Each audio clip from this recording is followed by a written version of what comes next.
It's been over 31 years since Tupac Shakur was shot at the Quad Studios in New York. That's the studios where Biggie was upstairs and Pac that showed up. And there was some tense times between Pac and Bad Boy and all that stuff. Allegedly, he was being robbed. So the story is basically that he was being robbed. I think they had like a deposit check of like 40 grand or something like that. They shot him 5 times in his arm, his thigh, his groin. And then after that he started to believe that he was set up and he felt like it was Biggie. And Biggie always said like, I didn't know nothing about it. Biggie always said like he had nothing to do with it. And the wild thing about that whole scenario, first of all, they wheeled him into the ambulance and he gave people the middle finger. This is total opposite. When Michael Jackson, the Pepsi commercial happened, Michael Jackson scalp got burned and he had his glove on going into the ambulance. I think he was waving to the crowd with his glittery glove. Pac gave us the middle finger. It's like, I love Tupac so much. So he gets sent to the hospital, shot 5 times. And he was in New York because he was on trial for the sexual abuse case. He said he had nothing to do with that. He was going to get sentenced that next day. He showed up the next day. So he got shot 5 times in the hospital, got wheeled to the courthouse. I remember that scene because there's paparazzi all around there. He's all hunched up. He was like, please get out the way, please. It was wintertime. It was cold. He was shot. Got sentenced. Early 95. He got sentenced to 1.5 to 4.5 years. And then Suge Knight bailed him out in October that year. And then Pac went to California. And he was just a madman. He was just recording. And then All Eyez on Me came out February I think 13th of 96. And it was a really good album. It wasn't as politically charged as his previous work, but it was a great, radio friendly album. And then he died September 7th, 96. Tupac only lived like 7 more months after the release of All Eyez on Me. Now, in retrospect, your memories get kind of twisted because you figure All Eyez on Me came out in 95 and he was making all this music. No, man, he was only alive a few months later. It's kind of shocking.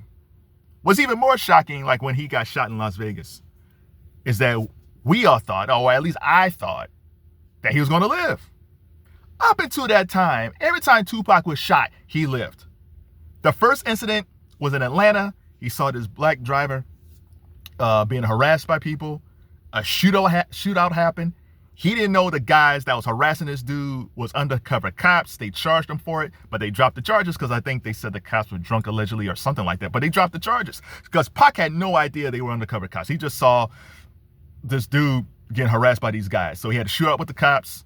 He wasn't hit on that, but he had to shoot out there. We get to the Quad Studio situation, shot 5 times, goes to court the next day. He lived from that. I'm not sure how extensive his injuries were, but they had to be pretty bad, shot 5 times. But he lived through that. So when we heard that he got shot after the Mike Tyson fight in Vegas, we all thought at that point, well, it's Tupac.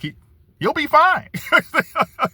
Pac always survives. So Pac wasn't a big dude, but he always survived these things. And even when they mentioned like, well, they took out his lung, they took out a lung, I think. And even then it's like, that's not good. Can you live off one lung? But again, the power of belief. You figure, well, Tupac lived before. He was shot at before. It's like the lung thing is not great. But he survived worse. And he died, man. Senselessly. Senselessly he died for no reason. And then Biggie died the next year. There was so many unnecessary killing of people back then.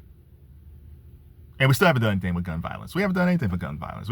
We got more guns than ever today, which is just ridiculous. But yeah, that time period, it's hard to tell young folks what Pac was really like back then. But man, he to us was almost like Superman. He was almost like indestructible. Like, how can you be in all these shootouts and live? How can that possibly happen? But he did for a little while. So to rest in peace, Tupac Shakur. We still miss you as an artist. One of the most charismatic, brilliant hip-hop artists ever. Off that tree, we ended up getting Ja Rule and DMX. I didn't even, when they first came out, I was not a fan of Ja Rule and DMX because I felt like they were Tupac wannabes. But after a while, you realize, no, they had their own thing. Like Ja Rule had his own thing. And Earl Simmons, aka DMX, had his own thing. So I've embraced them both after Pac, but Pac was such a giant. It's a shame that he's still not around.